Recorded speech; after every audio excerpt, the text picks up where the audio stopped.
Седім өмір керген бойламаған, күн ертең не боларын ойламаған. Шарықтап кетсем дағы қанат қағып, өзіңдей қамқор әке қайда маған. Жан әке шертіп сезім домбырасын, кеудемді қуанышқа толтырасың. Арманнан асқарынан құлаш ұрсаң, алдымда асқар тау боп сен тұрасың.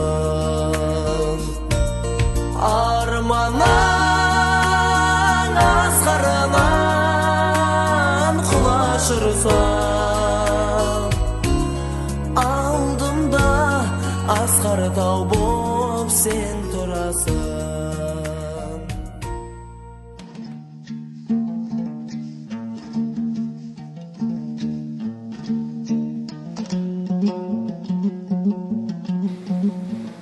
Ел үшін еңбек еткен халқың сүймек, біз үшін отқа суға түсіп жүр деп, ер өлсе де еңбегі ел өлтірмес, 12 жыл өтсе де халық білмек.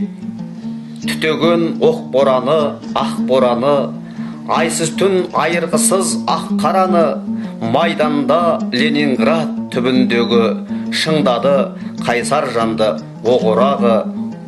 Кісемес айтып кеткен құрақылын, солдат ол көрген соғыс сұрапылын, маңдайдағы әжімінде ізі жатыр, бейбіт күнде таппаған сірә тыным. Жан әке ұрпағына тәлім берген, өмірдің баға жетпес сәнін берген, дән егіп келешекке ұрпағына, немереге рухани нәрін берген. Немересін мәпелеген, аялаған, жиендерден назарын аямаған, қысылған бір қиналған кездерінде көлеңкеде ағайын саялаған. Жүрегімен түсінген баласырын, отбасына арнаған барасылын, әрі ата, әрі басшы, әрі әке, бәрінің сырын ұққан жанашыры.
Бажымаға 22-ші жылы үйінің бірінде бажымамен үйленіп, содан 52-ден үйлендім да, содан бері қарата мына 60 неше жыл болды, 65 жыл болды мен үйленгеніме.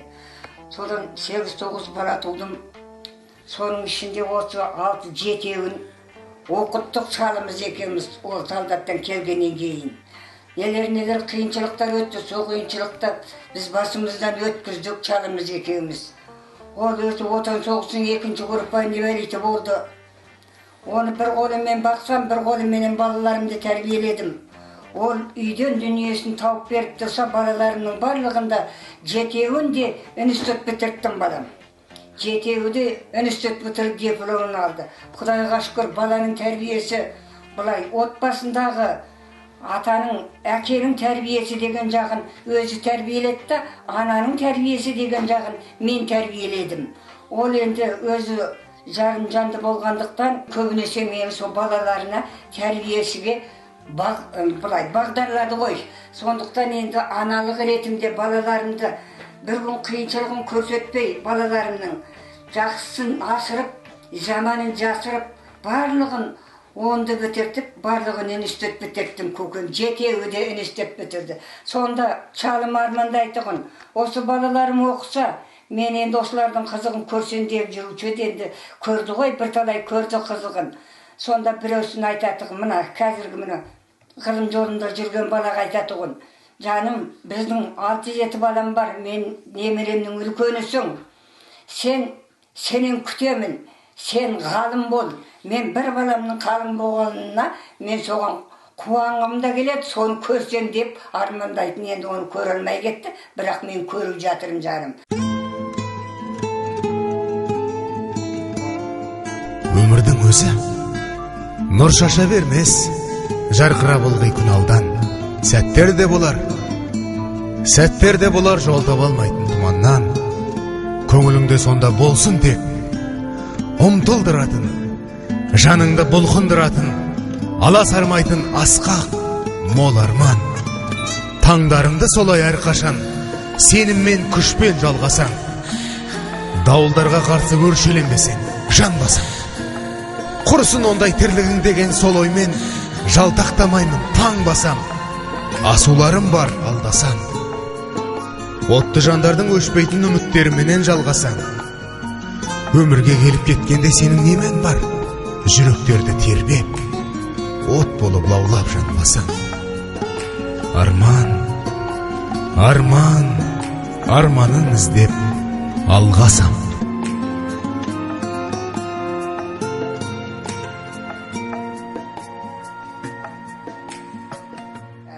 Со баласы ғылым кандидаты болды.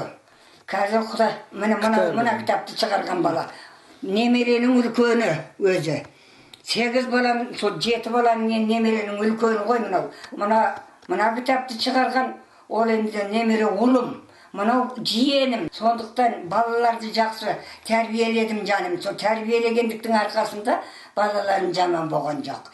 Әр балам әр салада, әр жерде өз жаннанын тауып жеп. Өз орнын тауып дейсіз ғой. Иә, өз қызметін істеп, тіршілігін жасап жатыр.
Елге тиді қасында жүрген жолдастарына, қызмет істеп жүрген жолдастарына. Мынау институтты бітіріп барған балаларды көп қамқорлық жасады қыздарды.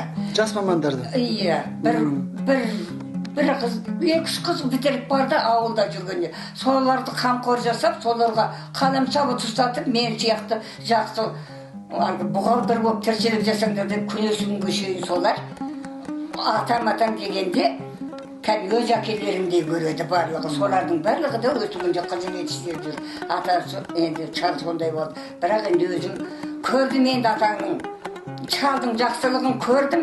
Бірақ ауырғанда қиыншылығын да көрдім балам. Көрдім. 65-тен ауырды бұл. 65-тен 71-ге дейін осы шалды бақтым. Мына неге госпиталға апарып қаратып тіршілік жасап, мына балаларым сөйтіп жүрген кезінде де біреуіне қараусыз қалғам жоқ. Бәрінде сол артындағы балаларын армандайтұғын Çirkin-ай осыларым ер жетсе, осылардың барлығының ер жеткендігін көріп, қызмет істегенін көріп, шал армандамай кетті ғой жаным. Енді елге қамқорлығы өте қадірлі болатұғын. Қадірлі болатын жаным енді.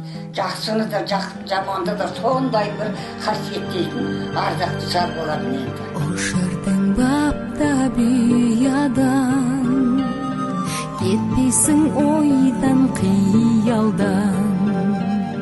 Арманға биік қол сосын, тұрасың демеп жиялдан. Көңілің бүгін алаңды, күттің беке балаңды. Шаттық пен жарқын тойына, сыйлаймын сазды боланды. Шаттық пен жарқын тойына, сыйлаймын сазды боланды. Адалдық әркез көксеген, үйрендім әке тек сенен. Ардақтап өте мәңгілік, ғұмырда жалғыз Біздің асқар тауымыз, алынбас қамалымыз біздің. Әкеме бұл өмірде еш нәрсені теңгере алмаймын. Әкем мен үшін енді алынбас қамал деп айтсам болады. Біздер үшін денсаулығың жоқтығына, сондай қиыншылықтың молдығына қарамастан бізді оқытты, ер жеткізді, тіршілік жасатты. Қайда барамыз десек, алдымызға шыққан жоқ, қаражатын тауып береді. Сонда өз бар жоқ бір 70 сом пенсиялы, сол жеткізіп, бәріміз оқытты ғой енді. Біздің енді әкемізге енді амал жоқ. Қолымыздан келсе, Алла тағала көмектеске әлсе де кішкене жүре тұрса, осы өмірдің қызығын көрсе деп ойлаймыз. Бірақ енді Алла тағала өзінің жақсы кезінде, өзінің бір ақылы келіп, ата болып, кемеңгер уақытында бұл дүниеден озып кетті. Озып кеткеніне 12 жыл болды. Бұтыр енді күзде 90-ға келді. Әкем менің ел адамы болды, ел ағасы болды. Үлкенге ілтипат көрсетті әкем, кішіге көмек көрсетті. Кейін қайтқаннан кейін, ой аға деген бір жүрген кемеңгер екен ғой. Көзім тұрсың, мынаны істесеңші балам, бұлай істесейші деп бізге ақыл кеңес беруші еді. Енді оны біз күнде қасында жүрмегеннен кейін білмейміз ғой. Кімге не айтып жүрген? Тек ақыл айтып жүреді екен ғой марқұм. Енді сол ақылы тыңдаған адам жаман болған жоқ. Менің әкемнің ақылын тыңдаған адамның жаман болды дегенін естігем жоқ. Сондықтан да әкемнің өзінің бір қасиеті шығар. Айналайын әкем, асқар тауым, жатқан жері жайлы болсын. Бәрімізде амандықта, денсаулығымыз тек жақсылық болсын да, тек жақсылықта, амандықта, осындай бір жақсылық кездесулерде кездесе берейік. Жүректі тербеп күй сынды, биікке ұшсам сүйсіндің. Мойныңа көптен асылмай, сағындым әке исіңді. Көңілің бүгін алаңды, күттің бе әке балаңды. Шаттық пен жарқын тойыңа, сыйлаймын сазды боланды. Шаттық пен жарқын тойыңа, сыйлаймын сазды боланды. Бүгін ұлыстың ұлы күні ғой. Жеңіс күні, үлкен той. Осыған байланысты бір-екі ауыз лебізіңізді айтып берсеңіз. Біз енді бұған жақсылық қой, бұл да жақсылық той деген ұлы жеңістің күні. Биыл 52 жыл болып өтті. Құдайға тауба, Қазақстанымыз міне жеке дербес мемлекет болды. Бізде осы бала-шағаның арқасында, сендердің арқаларыңда осы 52 жылдық жеңіс күнін Біз де қуанып қарсы алып отырмыз. Жақсы, жаман емес біз. Тұрмыс қалымыз жаман емес, жақсы. Пенсиямызды алып тұрмыз. Енді аздаған қиыншылық бар ғой, ол қиыншылық кететін қиыншылық қой ол. Ол бір тұрақты тұратын қиыншылық емес, уақытылша қиыншылық. Соған шыдасақ болды ғой енді, одан басқа не айтамыз біз енді. Қазір заманымыз тыныш болса екен. Біздің көрген күнімізді міне кейінгі жастарға бермесе екен. Алла тағала соны енді ған тілек білдіреміз, басқа не айтамыз. Біздің тілегіміз жастарымыз аман болсын, жастарымыз саналы, тәрбиелі өссе, жақсы өссе. Мынау әлгі қазіргі тәртіпсіздіктерге бармаса, келешекте біздің өміріміз осы жастар ғой. Біз осы жастар міне жалғасып, кәртайғанымызды білмей өмір сүрсек, жағдай қарап. Рахмет. Ақ тілегіңізге, ақ ниетіңізге рахмет.